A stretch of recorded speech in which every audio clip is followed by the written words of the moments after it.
I'm Paul Levinson, and welcome back to Light On, Light Through, episode 330, my review of Westworld 4.2 on HBO, which I thought continued the leaner, meaner narrative that apparently will typify this entire season. And I'm glad of that. Among the most salient developments, spoilers ahead, 1, the man in black, aka William, is in top murderous form. He's the main source of evil so far.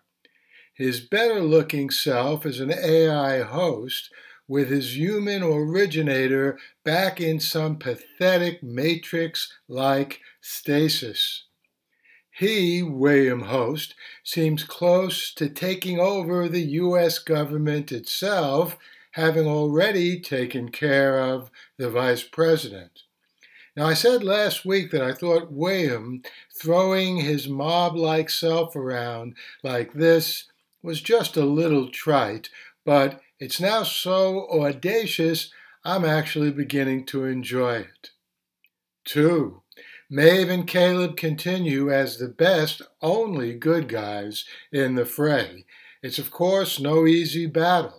The host makers have improved the models to the point where they're not quite amenable to Maeve's control.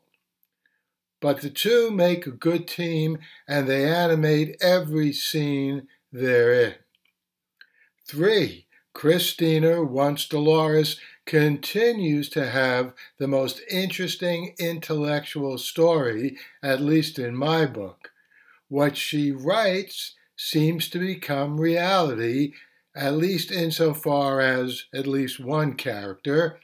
This kind of meta-storytelling, in which characters literally jump off the page or screen, is always a lot of fun to see.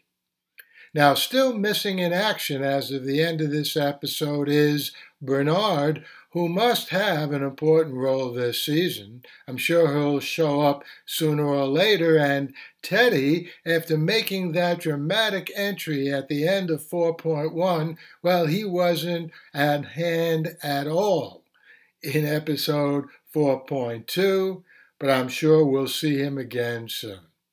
And I hope to see you back here next week with my review of the next episode in what is shaping up as a really good season of this series.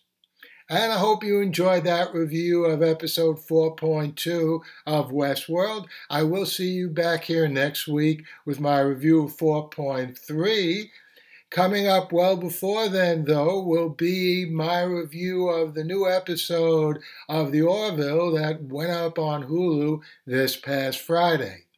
And as the week moves on, watch for a review of Star Trek, Strange New Worlds, and then, of course, all the other science fiction that's popping out all over in streaming services.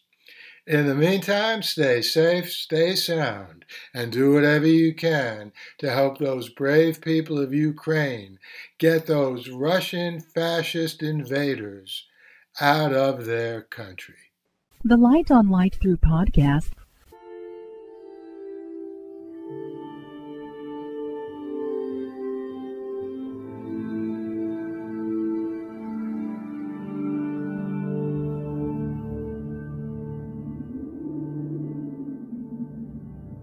Athens, 2042 AD. She ripped the paper in half, then ripped the halves, then ripped what was left again into bits and pieces of history that could have been.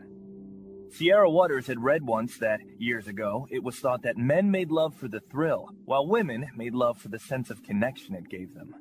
Curled Up with a Good Book says, Sierra Waters is sexy as hell.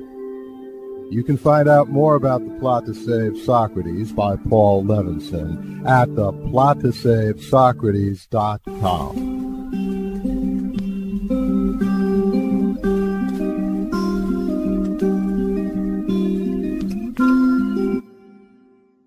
Paul Levinson spilt code about an ancient biotech war raging on in secret for centuries.